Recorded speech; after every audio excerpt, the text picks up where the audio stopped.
La Bible en un an, la 41e journée, le livre de l'Exode, chapitre 30, verset 1 au chapitre 31, verset 18, le livre des psaumes, chapitre 32, verset 1 à 11, le livre des proverbes, chapitre 5, verset 21 à 22, l'évangile de Matthieu, chapitre 5, verset 27 à 48. Le livre de l'Exode chapitre 30. Tu feras un autel pour brûler des parfums. Tu le feras en bois d'acacia. Sa longueur et sa largeur seront de 50 centimètres. Il sera carré. Sa hauteur sera d'1 mètre. Tu feras des cornes qui sortiront de l'autel. Tu le couvriras d'or pur. Le dessus, les côtés, tout autour et les cornes. Et tu feras une bordure d'or tout autour. Tu feras sur la bordure 2 anneaux en or à placer sur ses 2 côtés. Tu les mettras sur les 2 côtés pour y passer les barres destinées à son transport. Tu feras ces barres en bois d'acacia et tu les couvriras d'or. Tu placeras l'autel en face du voile qui cache l'âge du témoignage, en face du propitiatoire qui couvre le témoignage et où je te rencontrerai. Aaron y fera brûler du parfum odoriférant. Il en fera brûler chaque matin lorsqu'il arrangera les lampes. Il en fera brûler aussi au coucher du soleil, lorsqu'il mettra les lampes en place. C'est ainsi que vous brûlerez constamment du parfum devant l'Éternel au fil des générations. Vous n'offrirez sur l'autel ni parfum étranger, ni holocauste, ni offrande végétale, et vous n'y verserez aucune offrande liquide. Une fois par an, Aaron fera des expiations sur les cornes de l'autel. On y fera des expiations une fois par an avec le sang de la victime expiatoire au fil des générations. Ce sera une chose très sainte devant l'Éternel. L'Éternel dit à Moïse: lorsque tu compteras les Israélites pour les dénombrer, chacun d'eux paiera l'Éternel le rachat de sa propre personne, afin qu'il ne soit frappé d'aucun fléau lors du dénombrement. Voici ce que donneront tous ceux qui seront compris dans le dénombrement. Une demi-pièce d'après la valeur étalon du sanctuaire, qui est de 10 grammes. Une demi-pièce sera prélevée pour l'Éternel. Tout homme compris dans le dénombrement, c'est-à-dire tout homme âgé de 20 ans et plus, paiera le don prélevé pour l'Éternel. Le riche ne paiera pas plus et le pauvre pas moins, d'une demi-pièce comme don prélevé pour l'Éternel afin de racheter leur personne. Tu recevras des Israélites l'argent du rachat et tu l'attribueras au travail de la tente de la rencontre. Ce sera pour les Israélites un souvenir devant l'Éternel pour le rachat de leur personne. L'Éternel dit à Moïse: tu feras une cuve en bronze, avec sa base en bronze pour les ablutions. Tu la placeras entre la tente de la rencontre et l'autel, et tu y mettras de l'eau. Aaron et ses descendants l'utiliseront pour se laver les mains et les pieds. Lorsqu'ils entreront dans la tente de la rencontre, ils se laveront avec cette eau afin de ne pas mourir. Il en ira de même lorsqu'ils s'approcheront de l'autel pour faire le service et pour offrir des sacrifices à l'Éternel. Ils se laveront les mains et les pieds afin de ne pas mourir. Ce sera une prescription perpétuelle pour Aaron et pour ses descendants au fil des générations. L'Éternel dit à Moïse: prends des meilleurs aromates, 5 kilos de myrrhe, de celle qui coule d'elle-même, la moitié, soit 2,5 kg de cinnamome aromatique, 2,5 kg de roseau aromatique, 5 kilos de cassis, tout cela d'après la valeur étalon du sanctuaire, ainsi que 4 litres d'huile d'olive. Tu feras avec cela une huile pour l'onction sainte, un mélange de parfums préparé selon l'art du parfumeur. Ce sera l'huile pour l'onction sainte. Avec cette huile, tu consacreras par onction la tente de la rencontre et l'arche du témoignage, la table et tous ses ustensiles, le chandelier et ses ustensiles, l'autel des parfums, l'autel des holocaustes et tous ses ustensiles, ainsi que la cuve avec sa base. Tu consacreras ces objets et ils seront très saints. Tout ce qui les touchera sera saint. Tu verseras de l'huile sur Aaron et ses fils, et tu les consacreras ainsi que pour qu'ils soient à mon service en tant que prêtres. Tu diras aux Israélites: ce sera pour moi l'huile de l'onction sainte au fil des générations. On n'en versera pas sur le corps de n'importe qui, et vous n'en ferez aucune qui ait les mêmes proportions. Elle est sainte et vous la considérez comme sainte. Toute personne qui fera un mélange semblable ou mettra de cette huile sur une personne étrangère à la fonction de prêtre sera exclue de son peuple. L'Éternel dit à Moïse: prends des aromates, du stacté, de l'ongle odorant, du gabanum et de l'encens pur en quantité égale. Tu feras avec cela un parfum mélangé selon l'ordre du parfumeur. Il sera salé, pur et saint. Tu le réduiras en poudre et tu le mettras devant le témoignage, dans la tente de la rencontre où je te rencontrerai. Ce sera pour vous une chose très simple. Vous ne ferez pour vous aucun parfum qui ait la même proportion. Vous le considérez comme saint, consacré à l'Éternel. Toute personne qui fera un parfum semblable pour le sentir sera exclue de son peuple. Le livre de l'Exode, chapitre 31. L'Éternel dit à Moïse, « Sache que j'ai choisi Betsaléel, fils d'Uri et petit-fils de la tribu de Juda. Je l'ai rempli de l'Esprit de Dieu, d'habileté, d'intelligence et de savoir-faire pour toutes sortes de travaux. Je l'ai rendu capable de faire des inventions, de travailler l'or, l'argent et le bronze, de graver les pierres à enchâsser, de travailler le bois et de réaliser toutes sortes de travaux. Je lui ai moi-même donné pour aide Oholiab, fils de Ahisamach, de la tribu de Dan. J'ai mis de l'habileté dans l'esprit de tous ces artisans pour qu'ils fassent tout ce que je t'ai ordonné.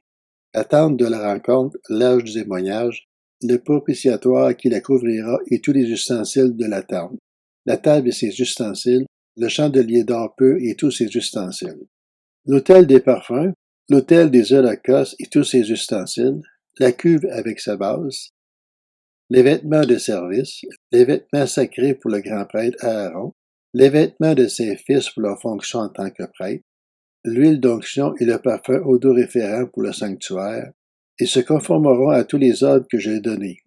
L'Éternel dit à Moïse, transmets ces instructions aux Israélites. Vous observerez bien mes sabbats, car ce sera entre moi et vous, au fil des générations, un signe auquel on reconnaîtra que je suis l'Éternel, qui vous considère comme saint. Vous respecterez le sabbat, car il est saint pour vous. Celui qui le violera sera puni de mort. Oui, toute personne qui accomplira un travail ce jour-là sera exclue de son peuple. Pendant 6 jours, on travaillera, mais le 7e jour est le sabbat, le jour du repos, consacré à l'Éternel. Toute personne qui accomplira un travail le jour du sabbat sera punie de mort.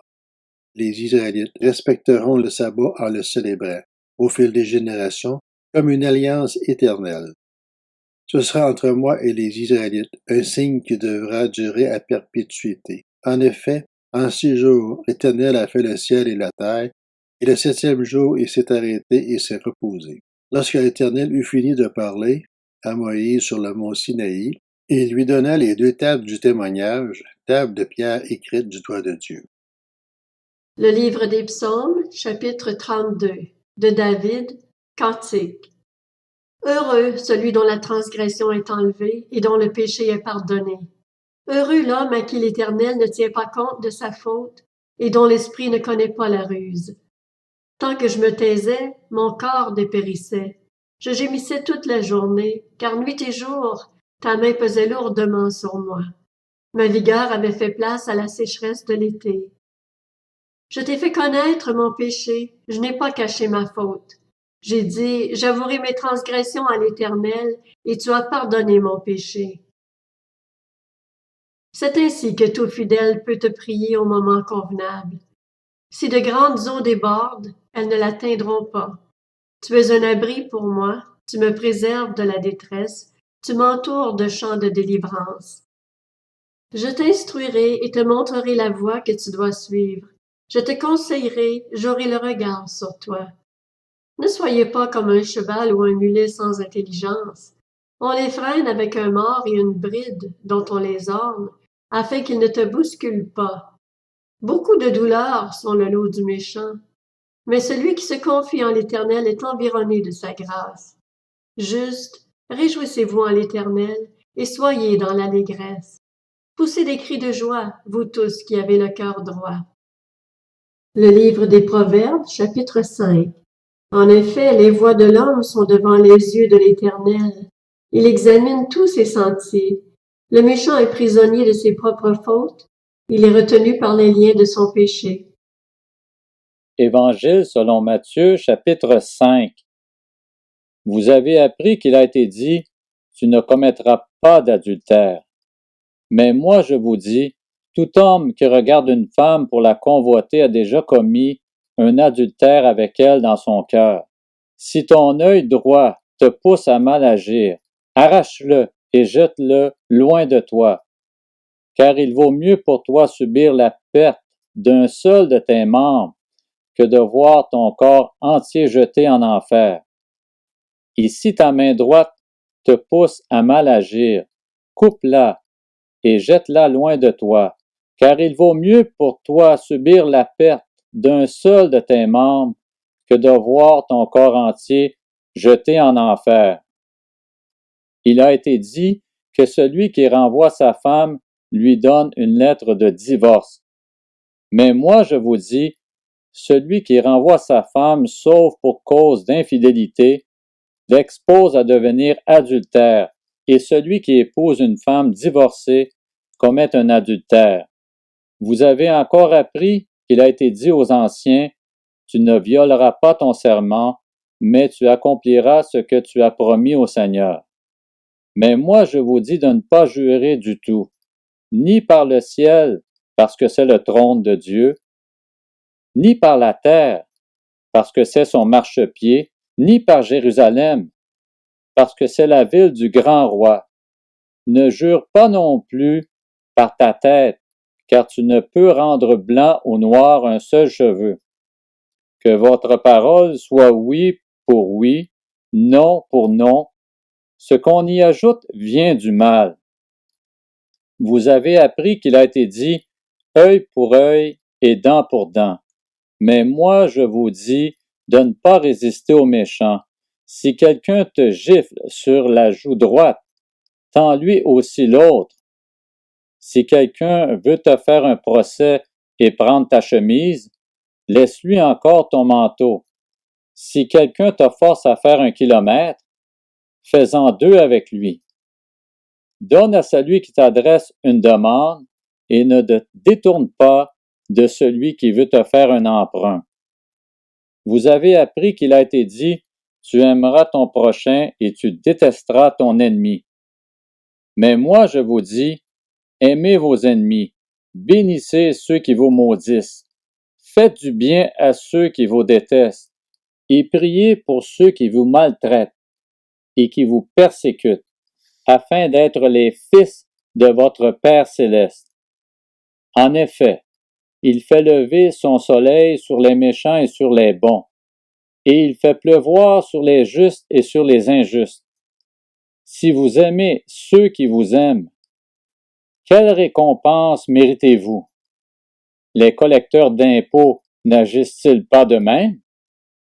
Et si vous saluez seulement vos frères, que faites-vous d'extraordinaire? Les membres des autres peuples n'agissent-ils pas de même? Soyez donc parfaits, comme votre Père céleste est parfait.